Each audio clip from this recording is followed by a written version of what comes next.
it's not just about you anymore, you know, there's something greater. Kind of takes you out of your own internal narcissism, which if we're always thinking about ourselves or what's wrong with us when we're stuck in our pain cycles, become very self-absorbed. And doesn't mean someone's bad if they're in that state. It's just like there's a lack of capacity to see beyond that. And I think psychedelics for me was a way to smash through that, for sure. I'm really happy that you're on the show. Happy to be here. I'm with Achilleos. In many ways, I feel like it's meant to be that we're here. You want to share how we bumped into each other recently? Yeah, okay. So there was an amazing busker musician called Glenn Wee, who was playing on the corner, who I've seen a few times before that. Had the privilege to interview Glenn on this show. Yeah, saw that. And now yourself. Yeah, looking forward to see that. Yeah, I think you were like sitting right close to him, like super close. I noticed you sitting there and I'm like, that's kind of cool. And then kind of listened to him for an hour or so. Oh, I don't know actually how long it was. Then we kind of got talking after he finished playing. We all started talking in a little group of us, a couple other people as well. Somehow we realized that we had a connection. And we got talking about high school. And which high school did you go to? Northgate High. And I was like, Northgate High? I went there. When did you finish? 2008. I did too. So 14 years ago, we went to the same high school, finished year 12 together. I had never met you before. I don't know how. And you don't remember me, right? I don't remember you. No. And 14 years later in the streets, watching Glenn Wee, we connect. And yeah, crazy. That's a crazy synchronistic moment. Yes. And I remember feeling, there was like, oh, this is surprising and interesting. Kind of like those moments. I'm like, what's the universe pulling out here? You know, how does this kind of moment just happen out of nowhere? So it was cool. Really was drawn to your energy and to later find out that you are very spiritual. What made you begin your spiritual journey? It's a good question. Yeah, even that I question like, when did my spiritual journey begin? I guess when I was born or even before that, but like, there's some specific moments, like 18 years of age, I took a lot of mushrooms.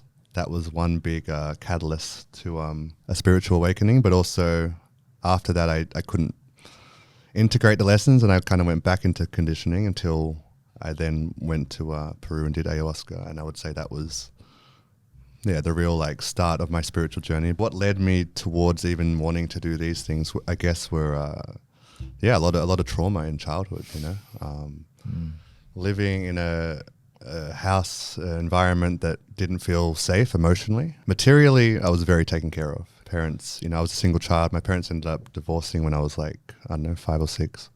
I'm a single child too. Yeah.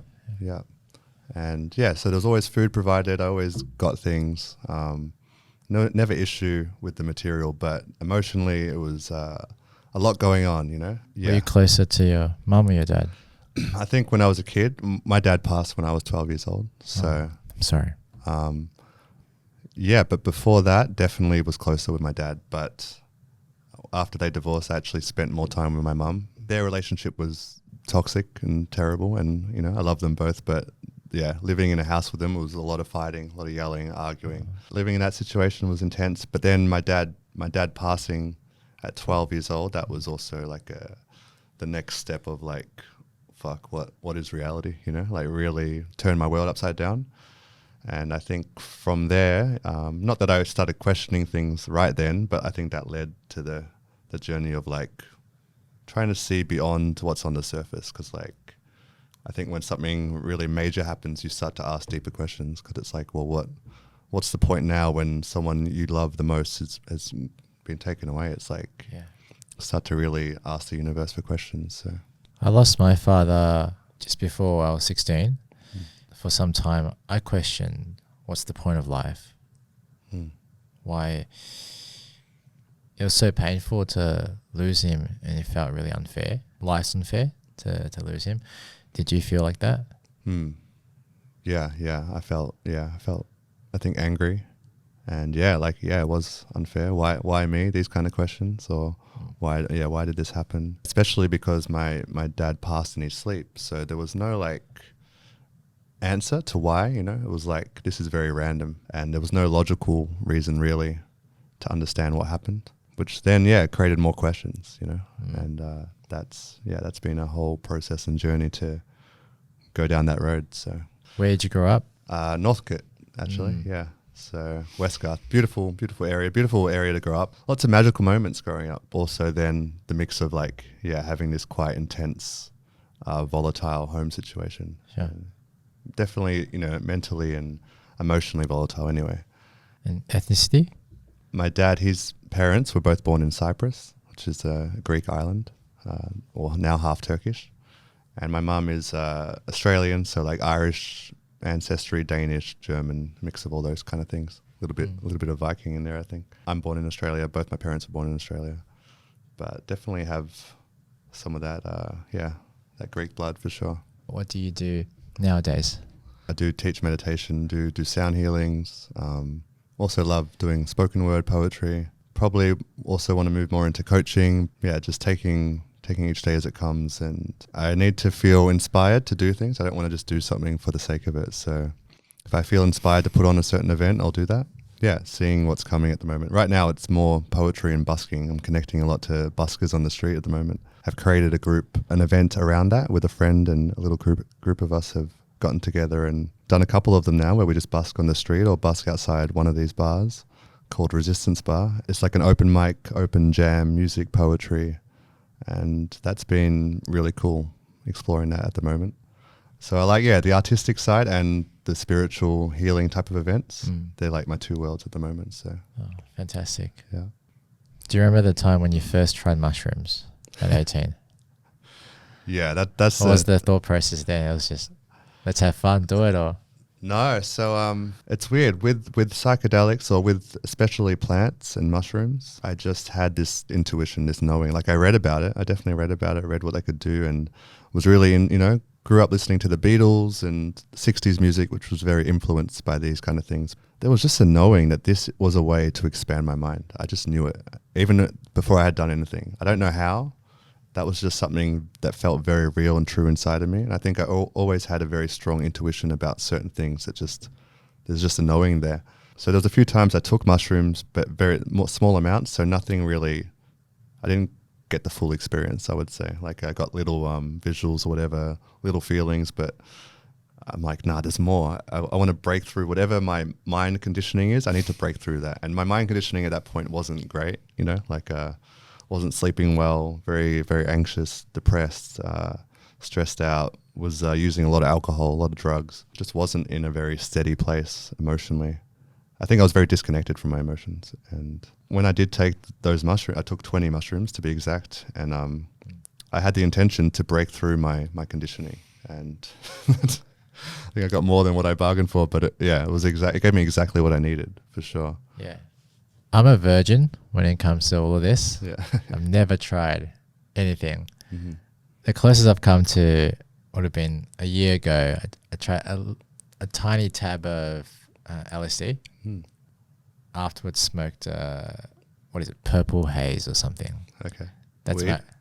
Weed. Yeah, okay. That's all I've ever tried in my life. Yeah. I've never even smoked a cigarette. So you did the two things at once. That's pretty cool. In the space of 2 weeks. Yeah, okay. That was last year. Okay. And I haven't touched it since. Yeah. To hear your perspective, to learn about this is fascinating for me. Mm-hmm. I guess I just want to know a bit more, and hopefully for the listeners, they can take away some useful things from your experience. I am going to a retreat this weekend, and we'll try some ayahuasca. Now, ayahuasca is kind of getting popular, I suppose, all over the internet and stuff. But ayahuasca is not a drug. It's a plant.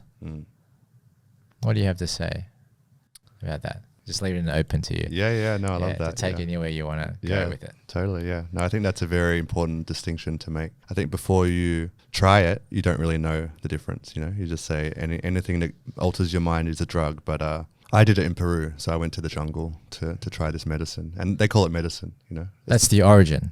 Yes, yeah. The Amazon.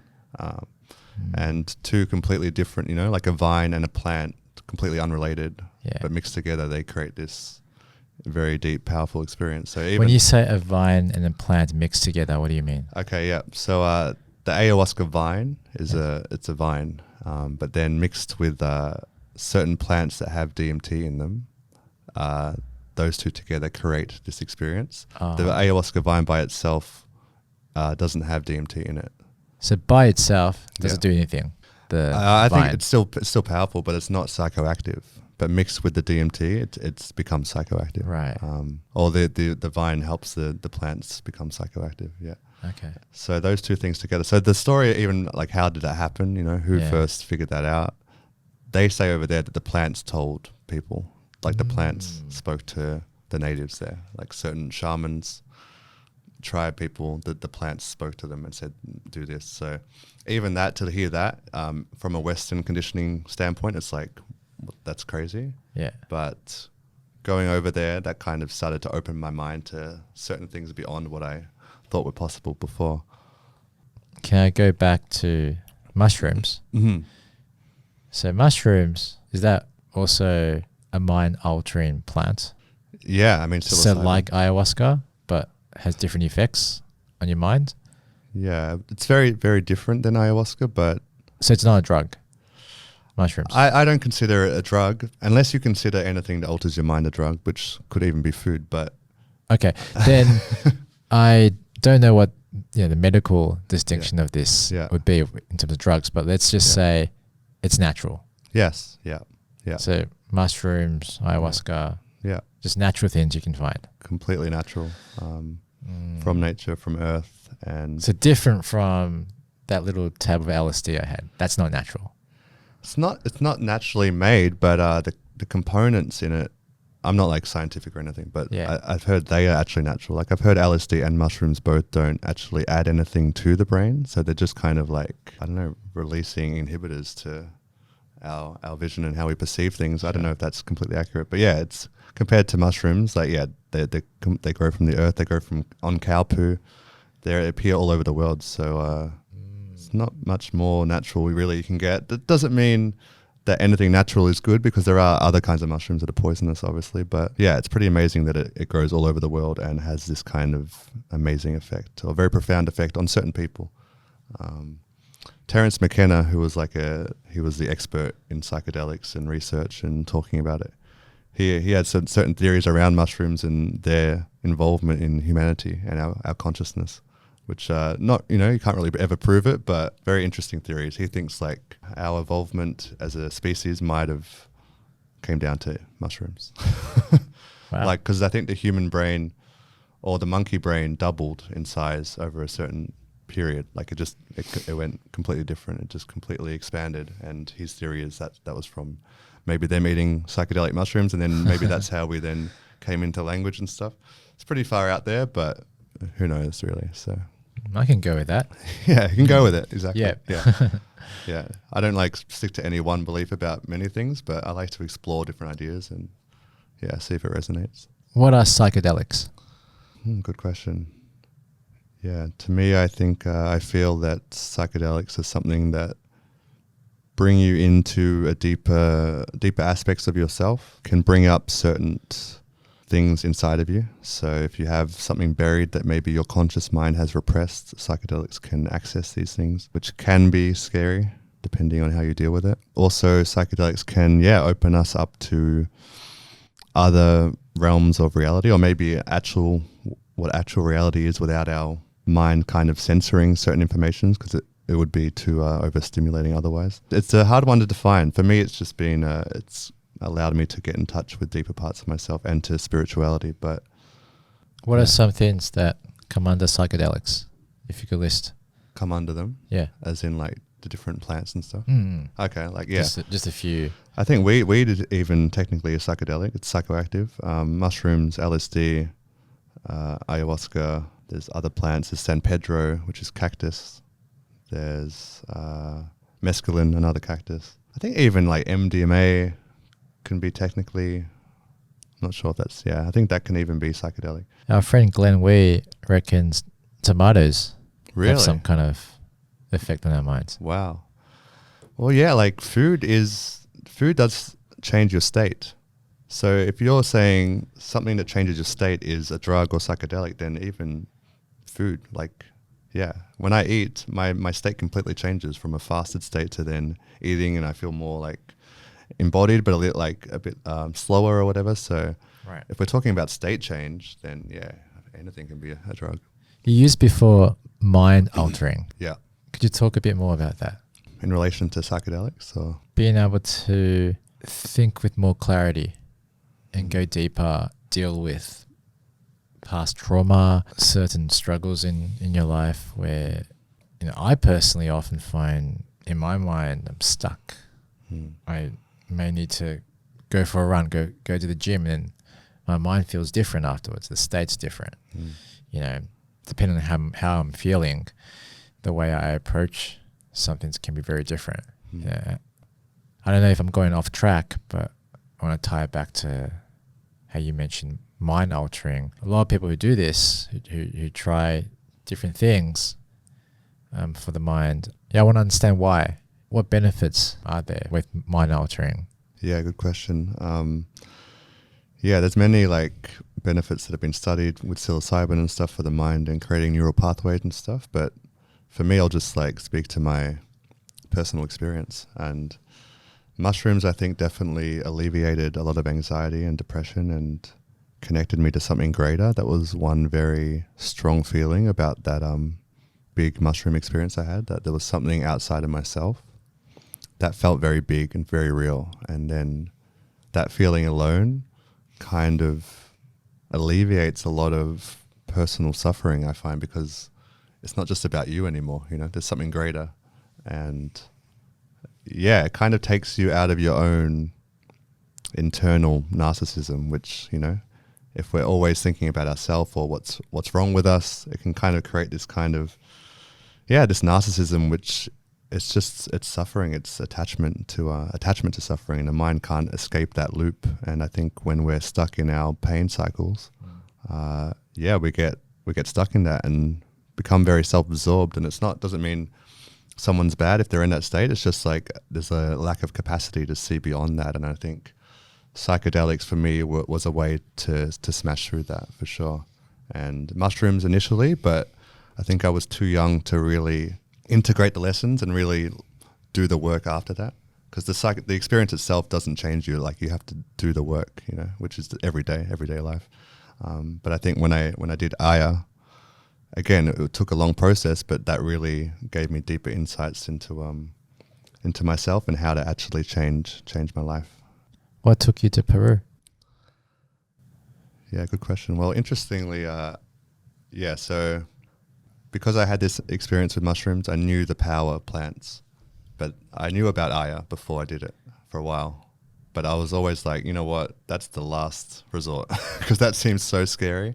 Like, people in the jungle in darkness vomiting, that's just terrifying to me. So I'm not going to do that until I'm like 27, and I was 23 at the time.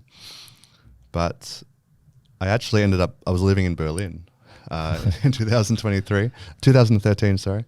Yeah, I was partying a lot and doing a lot of drugs and drinking a lot of MDMA, just partying every weekend and having fun, but also like suffering, like my body was suffering. What's MDMA used for during parties? It's ecstasy, or the happiness drug. So it releases whole bunch of serotonin, all of your serotonin if you take a lot, and just makes you feel really loving, empathetic, loved up. Makes you want to touch people or be touched, and like anything just feels incredible. Sensory overload, and can make you dance for hours. It makes your body feel good. It kind of takes away any kind of shyness or anxiety or depression. So yeah, I used to just do it and feel amazing and Must have been like heaven. It felt like heaven, yeah. But then the next day and the next few days after that feel like hell. So it's like, you go real up and then you go real down. Yeah. So if you're taking bigger amounts, which I always did, I have a very addictive personality. Some people take smaller amounts and then you don't have such a come down. But for me, it was very high and low. Yeah. So it was good, and I learned a lot from it. But also, you can't keep living like that. It was a dangerous path. When I was living in Berlin, and I wasn't sleeping much at this time, and partying, but also just regularly I wasn't sleeping well. I think because of anxious thoughts and probably unhealed trauma. And my roommate in Berlin, who was my friend, he said, "You know what? I know a guy that went to Peru and did ayahuasca, and it helped him with sleep. When he said that, I'm like, okay, I have to go there. It just came to him like, just for sleep. Well, not just for sleep, but at least the issues of why I'm not sleeping well. And at that time, Right. I was really in a cycle in my mind where I couldn't get proper rest. Like I'd go to bed and just be thinking constantly, wake up thinking constantly, not even know when I fell asleep or not. So restless. Completely restless all the time, and not really knowing why. But like understanding that it was unhealed trauma, and I knew that Aya was a way to get into that. Again, just intuitively, not even from what I had read about it, but I just knew, I had the feeling. I'm like, okay, if I really want to change my life, this is the way to do it. And there's no other way. That's what it felt like at the time. Yeah. For people who are thinking about it, ayahuasca, what do you have to say? Where I need to check myself, because after I first did it and felt the effects from it, I was in my ego going around, everyone should do ayahuasca, definitely. Then I went back the next year and had some experiences that I wouldn't wish upon anyone. And not to say they were bad, but they were extremely intense. And if I didn't have certain people around me, I don't know what would have happened. Supportive people.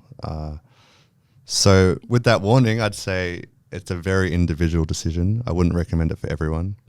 If you feel a strong calling towards it and you really feel like it's right, you're meant to do it, and you figure out a good place to do it, you find a good place, you find a good shaman, you have some kind of reference, or at least you just figure out that it is a right place to do it, then I would say maybe, follow that feeling. But if you want to do it just to say you've done it, or just to try it without a real intention, then I probably, again, it's up to you, but I wouldn't personally do that.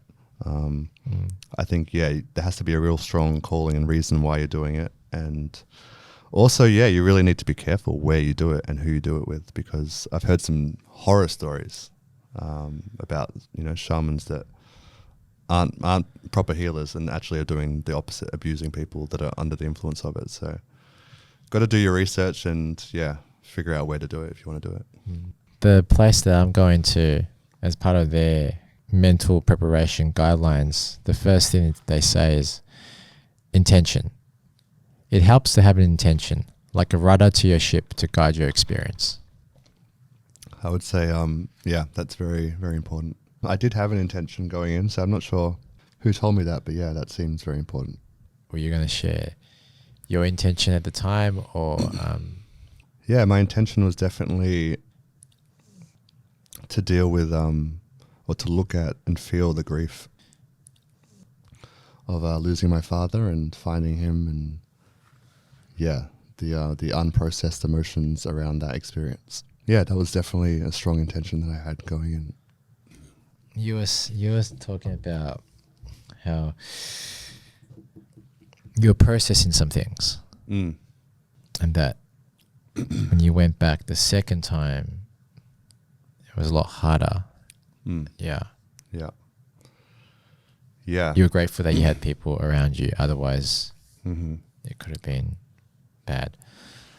Just in a very extremely vulnerable position and having experiences that I had no understanding of at the time, no awareness of, didn't really know what was happening. So I was extremely lucky to have, people there. Like the shaman was amazing. He didn't speak English, so he couldn't help with verbalizing what was happening, but I felt a lot of love from him, a lot of warmth. What is a shaman? Oh. Well, a lot of people call themselves shamans these days, which, I wouldn't really put that label on them. But this man, he was born into this role. So they say a shaman is like they're born for the role. And his granddad was a shaman, so he grew up just learning about plants. I think he made his first ayahuasca brew at 8 years old. But kind of just like a doctor of plants, knowing all different plants and how they heal people. Because if it's a doctor of plants, then anyone could study it, no? Anyone could study that, but I think there's more to it. Like I think there is a certain person or role that some people play that that are meant to delve into, you know, kind of helping other people with their psychology and their consciousness. And I still don't logically really understand how they do it, but it feels like they can kind of get into your mind, but like help you through things, you know, help protect you. So because I feel like when you're doing these kind of plant medicines, you're opening yourself up in ways that we don't really understand, and what, you know, things might be able to come through. And even saying that, I understand that might not make sense to people, but you know, if you believe in whatever entities or energies, once we open ourselves up, maybe something can come through, and maybe have, you know, people have like psychic attacks or whatever. And again, I guess this depends on your frame of reference of what this might mean. But the shaman's role is to help you, protect you, so nothing's coming in to interfere with your process of healing and transformation. And there's a certain gift. It's a gift, yeah. And what's really interesting is, you know, I've read about this in a lot of tribes and, you know, cultures around the world, different native cultures. You know, if someone had symptoms of what we would call in Western psychology, you know, psychosis or whatever, having like a mental breakdown or seeing things or whatever, these were actually the signs in, you know, South America and different cultures that, oh, this person is actually meant to be the shaman of this village. And so an elder would take them through into the jungle or wherever else and take them through certain initiations for them to overcome what they were experiencing, and not just overcome it, but then use actually these talents and gifts to then become a healer themselves. And that's actually referenced in The Hero's Journey, which is something Joseph Campbell talks about, which is you would know that, I guess, in being for in film. Writers. Yeah, for writers. Yes. And it's like pretty much every main, you know, film like Lord of the Rings or Star Wars, or every hero goes through this kind of journey. And then apparently we, you know, and just to summarize, what is that journey? Yeah, so it's, you know, you're born, you kind of, things are kind of good at the start, you know, you might be having a party or whatever, or, you know, early adulthood, things are kind of all right. And then at some point, and wherever it might be earlier, it might be later, but it's different for everyone. But at some point, a massive crisis happens. And that's when you go down into the depths, you know, you go really deep and down and kind of question. Almost quit, give up. Almost quit, maybe nearly die, question everything, feel really vulnerable, maybe... Yeah, you face some dark, deep demons that might, you know, nearly take you, but then you survive it. And somewhere along in that process, you start to actually access your gifts and your power, and then come back and become the hero. But that's, you know, it's a different time frame for everyone, and we can get stuck in different parts. But yeah, that's the definition of it, I guess. My mother hears voices constantly, and she does not distinguish it to be an imaginary voice. The voices that she hears, it could be from several gods, several demons. Sometimes the voices can be very negative, dark. Sometimes the voices could be talking about grand missions. It could be taking us to outer space. And when she hears these voices, it's all real to her. She doesn't question it to be hallucination. In Western society, she's diagnosed with schizophrenia. Do you think these kind of voices could actually be real? Could actually be a gift? Yeah, I mean, the concept of what's real and what's not is already very interesting, you know, like what's the difference between a dream and our awakened state, and is one more real than the other? And it's just our perception ultimately.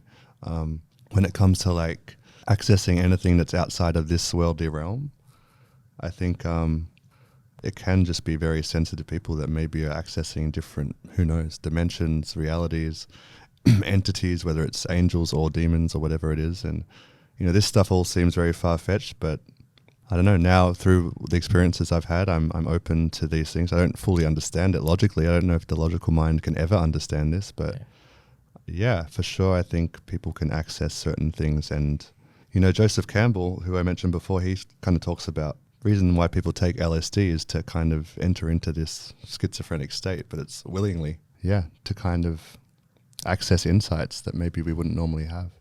But the expectation when you take LSD is that you're going to come out of it. And some people don't come out of it. Yeah, I do think this can be symptoms of a great gift, but if we're not taught how to deal with it, and society does the opposite. Society labels these types of people or these symptoms as bad or negative. Yeah. I think that can actually have a much more detrimental effect than even the symptoms themselves. In psychiatry, a logical way to reason it with my mum's hallucinations would be it's an imbalance in her brain chemically, and something's not right there, and therefore she hears and believes things that's not in reality. Very different viewpoint to what, say, a shaman might think. Yeah, well, that's the thing. Like, I've met people who are shamans. I've met people who call themselves, well, they don't even call themselves, but they're psychic, and they have very powerful abilities. And yeah, I'm not trying to convince anyone that this is real. You know, it's all up to your own experience. For me, these things, the people that I met are very warm, loving, very together in their awareness, and probably the most wise people that I've ever met. And these people are people who might have these experiences that if you talk to a psychiatrist, they would also label you as crazy, but they're not. They're fully integrated, all their abilities. There's nothing that they're suffering from this. They're using it to help others and to heal others and to do these kind of things. So I have witnessed and met these types of people, and I genuinely do feel like these things can be transformed, but it's how we learn to navigate it, and it's I think that's where integration comes in, and having a support system and people to learn from, which we don't have in Western culture, you know, because we just label them and then give you drugs for it, and that's kind of it. You mentioned to me earlier how you studied transpersonal counselling, and I'm really curious to know how what you learned from that course and about mental illnesses. Pretty much the meaning for transpersonal is transcending the ego and our own consciousness and what we think of life, and then transcending to something greater, whatever it is, accessing insights or connection to everything, feeling that we're all one, whatever it is, but then being able to bring that back into the everyday life. And that course was incredible because it showed the traditional systems of therapy and healing, and the DSM, which is the book that labels all the different mental illnesses. And then we would also explore DSM.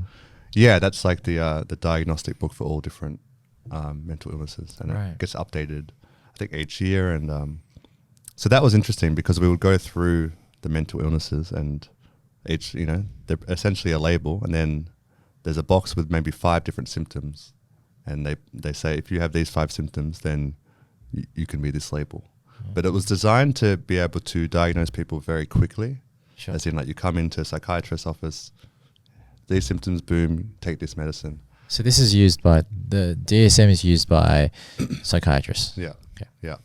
Yeah, so going through that, and I'm not an expert in it, we just did a few classes on it, but kind of showed how limited that system is, and that, anyone can have these kind of symptoms. So I don't know how that really explains what someone's going through, and it seems like a very superficial way to try to understand someone's issues. It can also be helpful, I do believe. Certain labels can be helpful to have more understanding of certain things, but not to be attached to that's the whole picture, definitely, because it's very limited. It's only, like I said, a bunch of symptoms in a box and then a name attached to that, which, we all go through these kind of symptoms at some point in our life, whether it's anxiety, depression, whatever it is. So, it's weird to kind of just quantify that or label us as that thing. Yeah. I think you might have mentioned something relating this coming to the heart. Yeah, so through all these experiences and going through a very deep journey, and Aya definitely took me to, I would say, the darkest parts of my being and really saw my shadow. But ultimately, that is how I think we do access our love and our our true potential and our light, and come into our heart is accept all of ourselves and everything that we are and are capable of, which sometimes isn't, the best things in life. And understanding that we are capable of so much, everything, light and dark, but then to accept all of that, really come back into love, into the heart, into acceptance, into loving ourselves and others. And to me, that's what all of spirituality is really essentially about. It's not about these cool, there's a lot of cool, interesting things that happen, but really without the love and the acceptance, then none of it really means anything, in my point of view. So if we're acting out of our heart and coming from that place, I feel like we're doing good and we're on a good path. How much does Buddhist teachings have influence on you? Big time. My meditation teacher, who I was seeing for maybe 7 years, she was Buddhist. I mean, she was you more... still see her? Now I don't, because I had to become my own teacher, essentially. And I felt a little bit attached to her. So I don't see her anymore, but for a long time, she was very, very helpful to me. Helped me integrate a lot of these experiences that I had opened myself up to, and with spirituality and learning to be with whatever comes up, which is very Buddhist. Just accept things as they are and go with it. For someone out there who's listening and questioning themselves on what to do next, they're a bit lost, not sure what to do, really struggling, what might you say to them? I would say it's okay. It's okay that you're feeling that way. It's understandable. I feel like everyone can relate to that after the last few years. But I would say try to learn some ways which you can be with yourself without having to distract yourself from you. So whether that's just sitting or watching nature, watching the birds, writing or drawing or walking, singing, whatever it is, something that helps you just be with yourself in the moment. I think that's maybe one of the most important things we can learn to do, is just to really be with ourselves and not trying to run or distract or hide. And it's amazing what alleviates when we learn to just be present. And that sounds more simple than it is, and it takes practice, but I do believe when we can really sit with ourselves, then there isn't suffering attached to what we're going through. There's still things that come up and things that happen, but if we can be with what's happening, we're not creating more suffering or more worry and anxiety around it. We're just being with it and dealing with it as it is. So I would say that's pretty crucial to try to learn. How about the question of who am I? Someone who doesn't know who they are and may compare to other people who can say, I'm a doctor, I'm a lawyer, I'm an accountant, I'm a meditation teacher, I'm this or that. And that person, they know who they are and they need to identify with something. Whereas you're talking about being and accepting things as they are. Could you add to that? I would say, we play different roles in society, whatever our job is, but it's just a role, it's just a label. I do believe that we're much, much deeper beings than any one thing that we do. And there's so much more to someone's essence and to their soul and to their journey than their occupation. And society likes to label people in certain ways, but I think every single person is an extremely amazing, magical being, and the amount of gifts and abundance and love that we can all bring and share is unlimited. And going out to everyone out there, you're all unlimited in your potential, in your abundance, in your love, in your and pretty much in anything that you want to bring into this world. Your creativity, and just by being yourself. I think that's the most special thing you can bring to the world, is by truly being authentically you.